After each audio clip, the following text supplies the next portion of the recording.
Hi there. I hope you're doing okay. If you've been watching any other of these videos, you'll know that I live in New Zealand, and an amazing thing has happened in that we have got 0 cases of COVID now, and we haven't had any cases for, I don't know, 20 days or something, and the last person who had it, an active case, has recovered.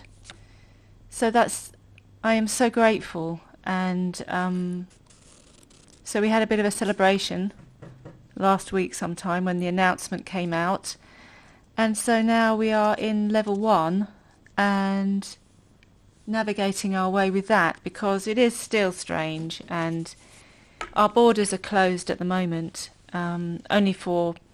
The only people that can come in are people who are New Zealand citizens that have been abroad and are coming home.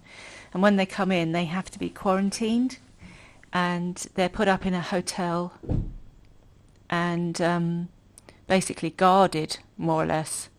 If they've got temperature or symptoms of any kind, then they're put in an even stricter kind of quarantine.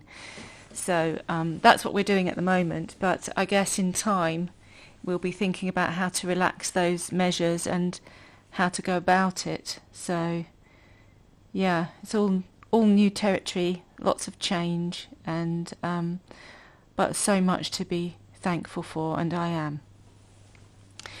But anyway, when I came to do my next spread in my altered book journal, The Story Girl, I was quite intrigued to find this mention of, oops, can you see that? Let me get it. Canterbury bells, which is a type of flower.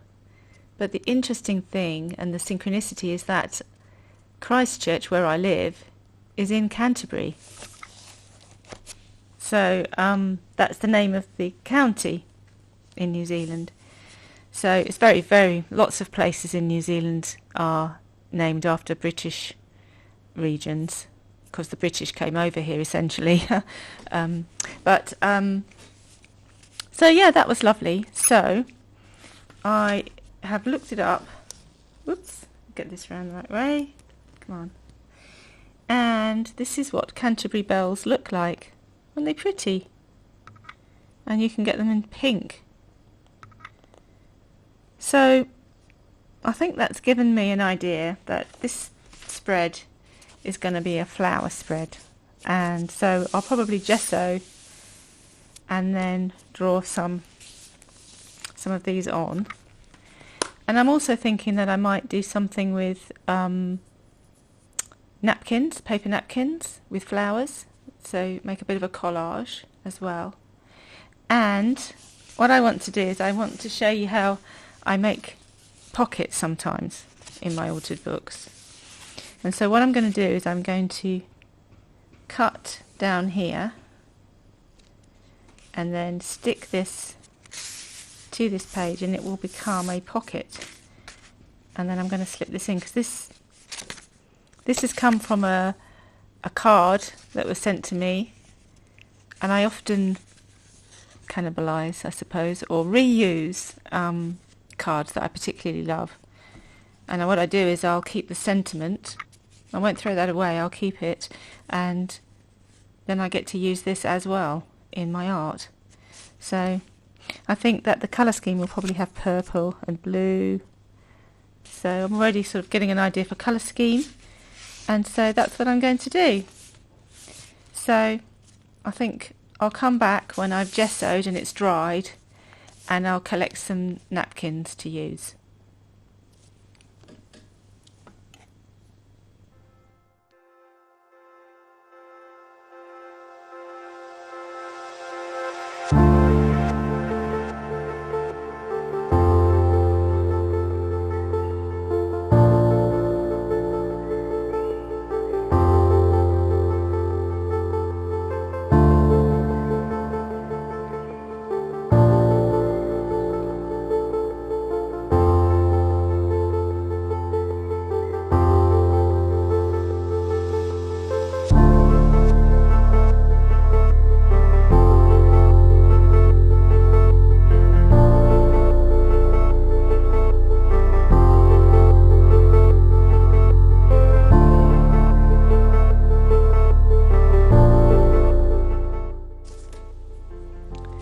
had a look through my my stash. I've got tons and I've got some fabulous ones that friends have given me, and it's got me all thinking about ways of using them, but I have to focus and I have to choose the ones that will go kind of with this colour scheme, I think. So anyway,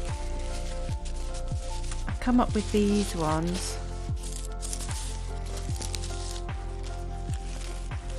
and these are rather nice because they've got butterflies in them, and you can see I've already shredded it so that it's just the top layer of the napkin.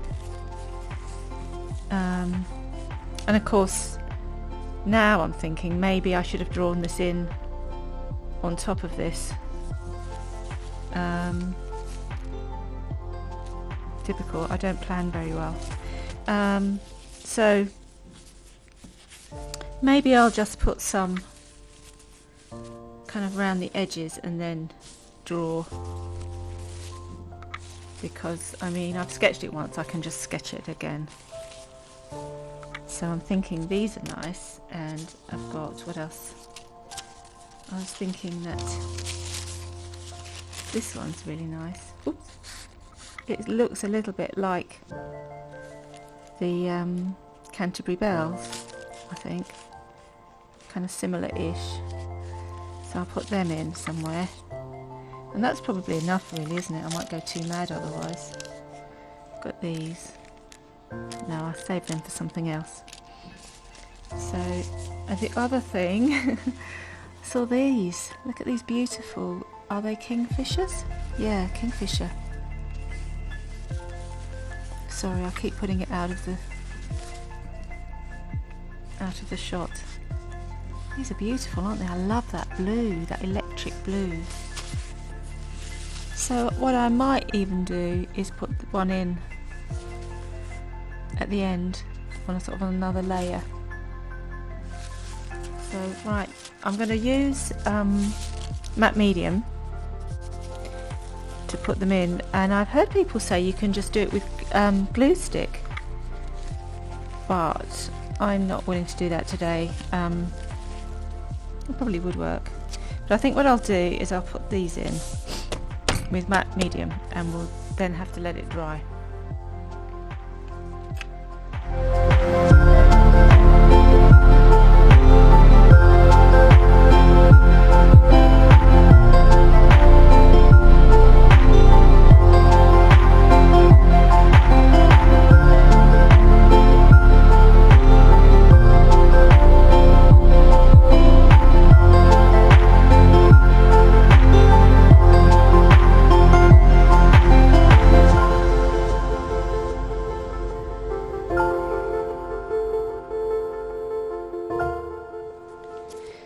So this is now drying, and it seems to have gone on quite smoothly.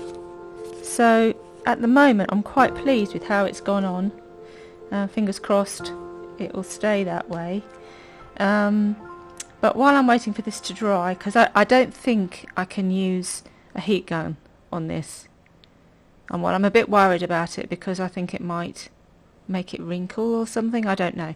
So I'll let it dry naturally, which means I've got a bit of time now, and I'm thinking that what I will do is I will start making the flap, because what I'm going to do is, this is going to be a pocket, and it would be nice to have like a flap that comes over and sits there. And I'm going to use this paper, which is my eco-printed paper. I just love this paper, all the patterns. So I'm going to use this, and the other advantage of this is that it is actually watercolour paper, so when it's stuck down on here I'll be able to paint on it, you see.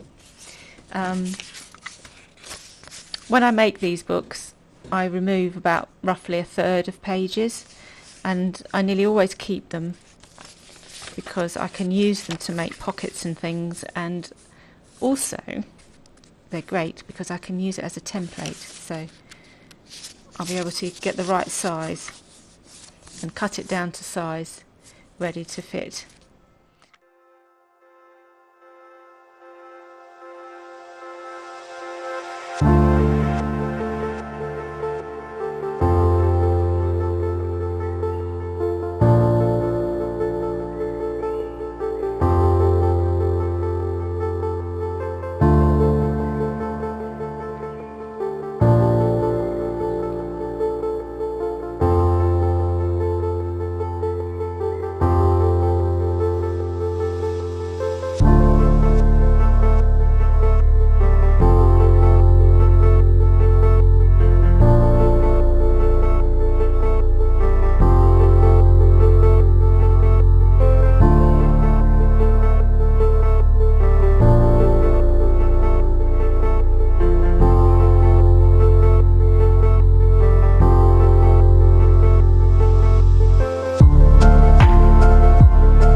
So I've cut the flap that I'm going to put in,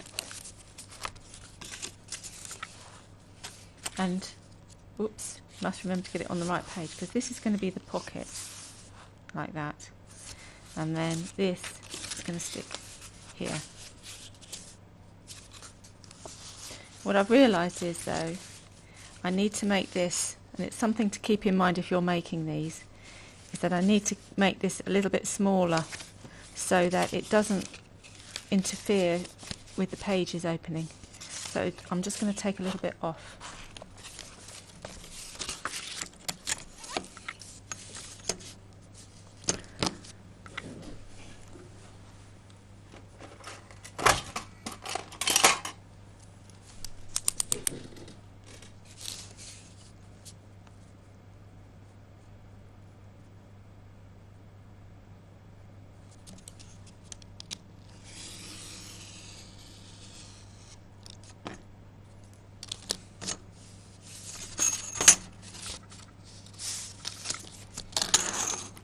Look.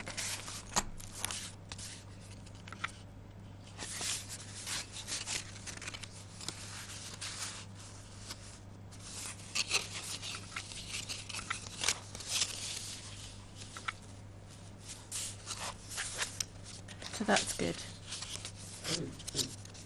That will sit in there, and then I can cover that with washi tape, or I might put a reinforcing bit of tape down there. So I'm going to use double-sided sellotape.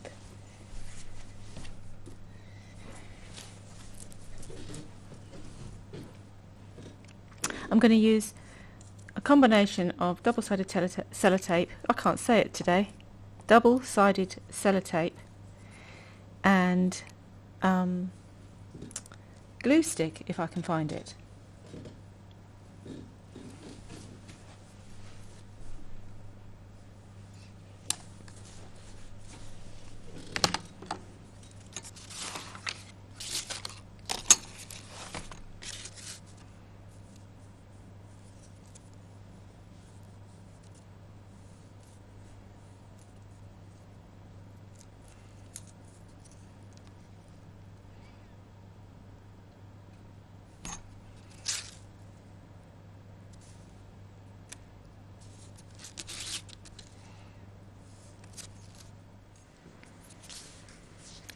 So I've discovered something I don't like, which is that I must have cut this. I thought I'd cut it very straight, but it's gone a little bit wonky, and I don't like seeing the text coming through. So I'm going to disguise it with perhaps with some washi tape, because this is just about that width. So here goes. This is quite well, it's not very tacky, so I'll be able to lift it if I don't like it. So I'll just put this along here like this.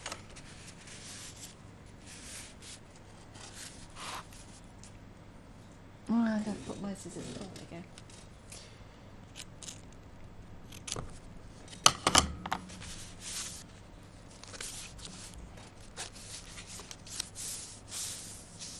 Ta-da! Disguised. Yep, like that. So, just need to, whoops! Just need to cut this off. Ooh.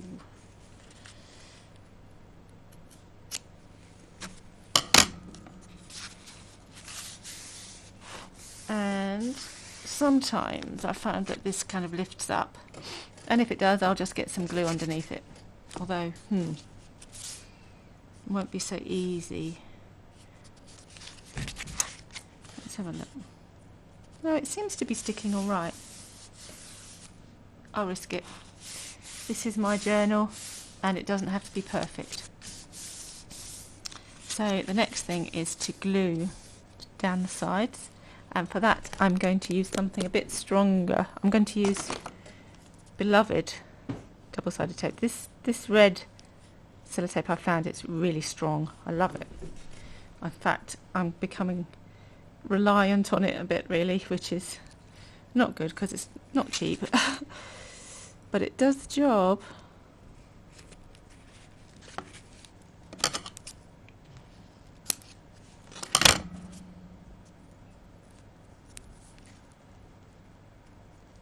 It's nice and thin as well, so I do like it.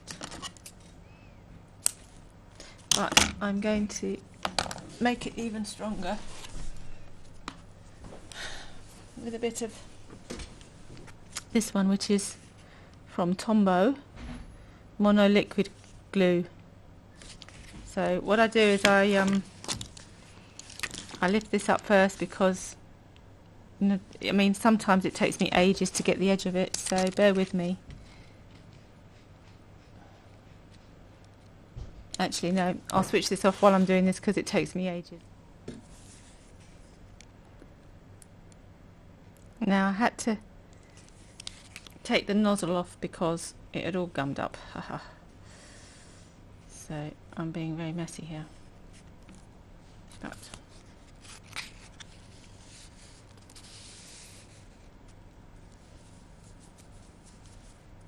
that should do it.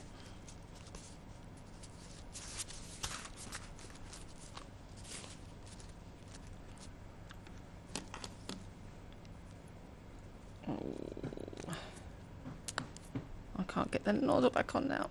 Ooh. So this is the finished spread, and in the end I started to think about Canterbury bells and bells ringing out in celebration, and actually it is a time to celebrate in New Zealand because we've been COVID free since the 8th of June. So on the 8th of June, the last person who had an active case had recovered, and then we didn't have any new ones for 20 days, I think. So it's amazing, and feeling very, very thankful. So here's the pocket that I've made, and the card sits in here. And on this card I'm going to write what I'm grateful for at the moment, because gratitude practice is always really helpful in times of anxiety and sort of coming out of this period of stress and getting used to the new normal, and feeling very, very thankful that I am well, and so is my husband and my family. So all in all, a lot to be thankful for. So what I'm going to do is I'm going to put a little tab. I've got this little bit of lace that I got from a charity shop, and I'm going to put it on like that so that it's easy to pull it in and out. And I have heard that you can use this marvellous tape with material, so I'm going to try that, but I'm going to do it off camera because it always takes me ages to find a little bit. Anyone who's used double-sided sellotape will know what I mean, especially when I'm under pressure being filmed. I can never find it, so I'm going to do that, and then I really will be finished, and I'll give you a final look.